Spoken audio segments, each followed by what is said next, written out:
I work on Terraform Enterprise at HashiCorp, which is basically a commercial collaboration product that we sell that you can use with Terraform. It has a bunch of other features like policy enforcement via Sentinel, integrations with VCS. It does a lot of things that just the open source Terraform doesn't do. So yeah, that's what I work on. What was your I'm already lost. We're like 5 seconds in and I've already forgotten what the question was.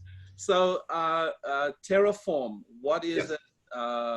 Yeah, absolutely. So Terraform is a tool for realizing what you want when it's available via an API.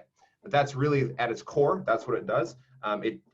It gets used for infrastructure most often. But for instance, there is a Domino's Pizza Terraform provider. So it is agnostic to what goes on. So at sort of the top level, like most generic technology standpoint, you say what you want. So it has the concept of providers that can provide resources, and you say, I want these resources to exist. And then you weave those resources together. So for instance, you might create a phone number with the Twilio provider, and then you might feed that newly created phone number into where Domino's should call when your pizza is being delivered. So you would wire those two things together, right? You just describe them in that same way. With the relationship between those things would be obvious sort of as code. The output of this is the input of this. And then you just tell Terraform to make that happen, and it calculates, it figures out exactly what needs to occur in what order in order to basically realize what you asked it to do. And so that's what it is at the sort of the highest possible, conceptual level. Where it gets used is it gets used in this world of APIs that we live in, and those APIs are used for infrastructure a ton, and obviously for tons of other things, right? So what we have customers and users use it for, most often is, okay, I want to provision some infrastructure. I want to have some servers. I want to have some databases. I want to have the networks. I want to have all those things, and I will describe them in my Terraform as just resources. I want this, and I want this, and I want this, and I want this, and then you would apply that, and then that code becomes the description of your infrastructure that you use to evolve over time. So if someone says, hey, I need a new database, you add it to that thing. And so what it does is it allows you to centralize how your infrastructure is described inside the Terraform, and it gives you the output of a run is a state file that basically describes exactly what is going on there, right? So you have this reflection of what you've actually deployed that you can go back and look at. You can pull things out of it. You have it stored usually off a developer machine, and therefore you can pull it down. You can use it. The state gets used to figure out like, oh, I was here and I want to go here as well. But it gets used in that way.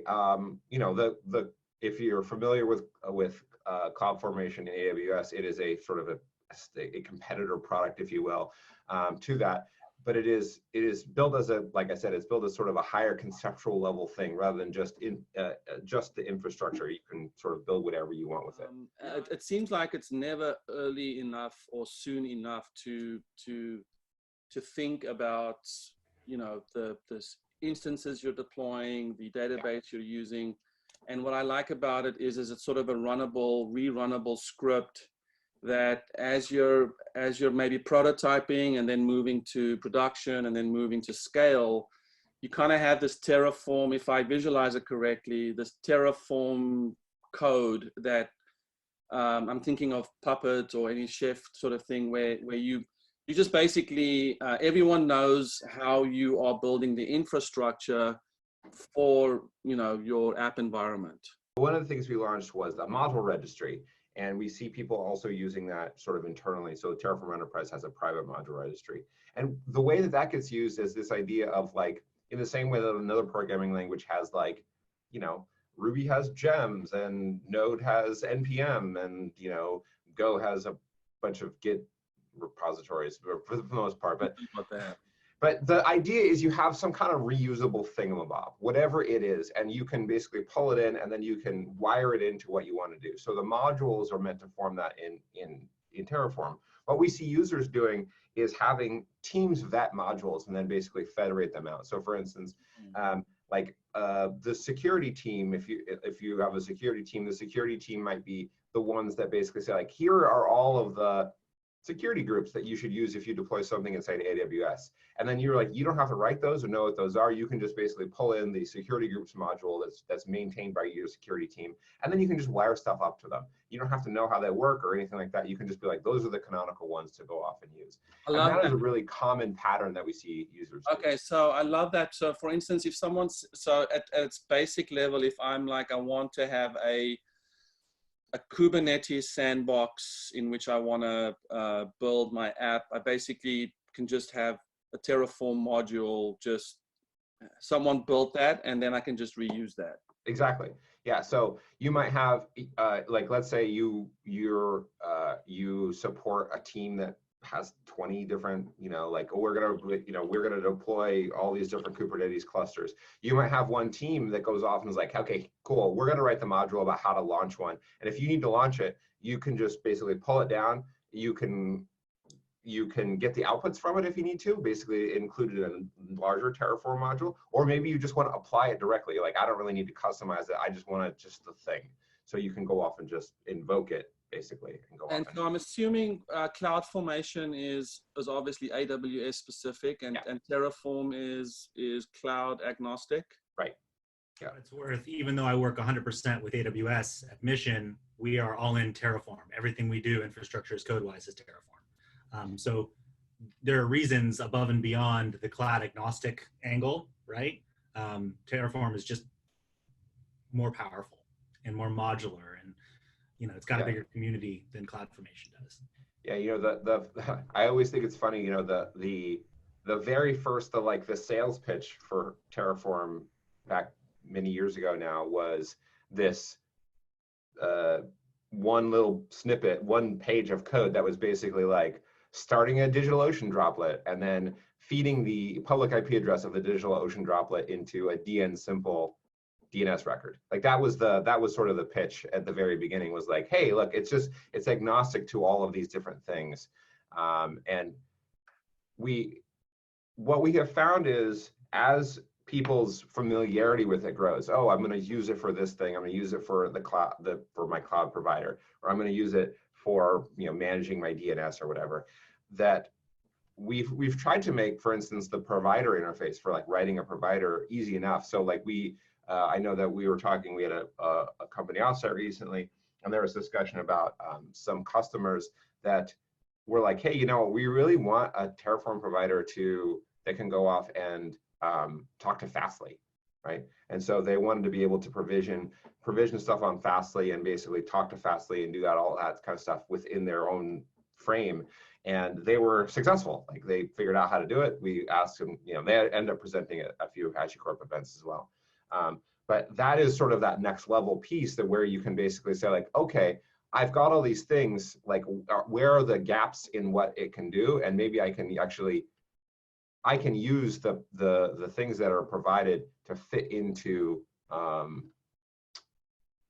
I can write my own provider to basically go off and do something interesting. The open source version is just on the command line, so you run it locally or wherever you want to run it. We have customers that run it just locally. It has so last year we launched the ability. We give out free state storage now on Terraform Cloud, so that you can run it and you can actually store your state. We'll store it. You have an account, we'll store your state for you. Previously, what you'd do is we had a bunch of state plugins. You can still use them today to like store my state in S3 or wherever. So sometimes people do that. Just, I have a small team, I'm just gonna run Terraform locally, that's all good. We see customers integrate Terraform into their CI. So they have a CI pipeline that is the thing that goes off and runs Terraform for them. So they'll check in, and the CI run will basically perform the plan. And then, if their CI system provide some input, maybe they can confirm it before they go off and do it. But then they have that as a separate thing, right? And then there's obviously Terraform Cloud, which is a full sort of VCS-driven workflow. You check into your VCS, and it will automatically do speculative plans. So it'll be like, oh, this pull request would result in this infrastructure being, these new things being run, these new resources being created. And then you can go in and say like, yes, I do want to, that looks good. It gets merged in, it does a plan, you can do apply inside Terraform Cloud. And then Terraform Enterprise is an extension of Terraform Cloud in that you get that same workflow, but now you're running it, and then you get other features. Again, this is maybe a good place to talk about next, is interesting things that we're building to that let people do things like Sentinel is a good example, right? So we've got a lot of customers saying how great and interesting Sentinel is. Sentinel is a policy engine that runs inside Terraform Cloud or Terraform Enterprise. I think you can get it on Terraform Cloud now as well. And what it allows you to do is codify policy about what the Terraformer should be able to do. Like a good example here is you can write a policy that has to do with what the spend can be. So I know so we have some cost estimation work that we put into the product recently. But you can have stuff like, okay, I want, if the policy, or if this thing is going to generate more than $500 worth of new resources, I actually want it to stop. I want it to not go through until you can go have someone else go and do that, right? That is delicious. Yeah, there's actually a feature that got released last year that allows you to do an HTTP import inside your policy. So your policy is running and it actually can pull in data from an external source. And one of the examples that got given was the ability to go read a budget that someone has checked into GitHub and then calculate whether or not this team's budget, this team should be able to spend up to this amount of dollars per run. And then you could go and basically do that. It was great. It's super cool. And then that's sort of, that's interesting stuff. Another thing is just enforcement, right? So you might want to say all AWS resources need to have tags on them, and they need to have a tag that has at least this key. So you can go through and you can do that policy sort of to do that kind of enforcement. I love that. So basically from day one to have a codified, pragmatic way of managing your infrastructure. Yeah. And culturally for your dev team and for everyone involved, it's not, can I have the login, or can you add me to, sort of the security group? It's more, hey, we run this whole thing from a Terraform script, or, something that is version controlled, obviously something that, gets audit logged and helps sort of set that culture, right? Yeah. One of the early pitches for Terraform was this, like, who made this giant RDS database? Right? And Terraform can help you answer that question too, right? You can go back, you can look at the VCS and see who checked it in and see that, like, oh, they actually meant an XL and they accidentally hit quad XL. Okay, well, cool. Like, let's go back and let's back that up. Big one is to kind of rein in your cloud spend, right? So you're looking at it and you're saying like, okay, great. Like I am currently spending, like I go in and I look at my dashboard and I currently am spending $5,000 a month on my cloud resources. Where are those $5,000 going? And you can go in, it will help you drill in to basically say like, you've got this many buckets and this many objects and this much download and this many instances and this many databases. But Terraform really helps you be able to know like what is being used, what is real, what is stuff that I can get rid of, right? So it helps you keep that reined in. It's far too easy in all of the cloud consoles to go in and just like create stuff, but then you lose track very quickly of like, did I create that? Did the contractor create that? Is that being used by anything? Like, why is this here? Who made this? Why did they make it in this weird way? Like, Terraform helps you answer all those questions. Now, you have to be rigorous. You have to use Terraform in order for it to help you out, but it gives you that sort of manifest in a way of what is actually going on. So, I'm doing something and I've decided, you know what, like I spun up a Redshift cluster to do some work at some point in time and I imported data into it and now I'm done with it. I just go delete it out of my Terraform. I go delete the resource out of the code and then I run a plant I run plan. And what Terraform does is it says, hey, this thing is in my state file, therefore I did have it here before, but I see you've deleted it. So I'm actually just going to go delete it off the cloud. I'm going to go issue the delete calls to go delete it. So instead of it being this thing where you're tracking down, it becomes this manifest, if you will, of what goes on there. I usually forget about the thing I created in AWS like seconds after I created it. Absolutely. Yeah, me too. I mean, like, you know, we try to be diligent about it as well, but like we have test accounts where we go in and be like, why, I don't remember what this load balancer is used for, right? And it helps you solve that problem.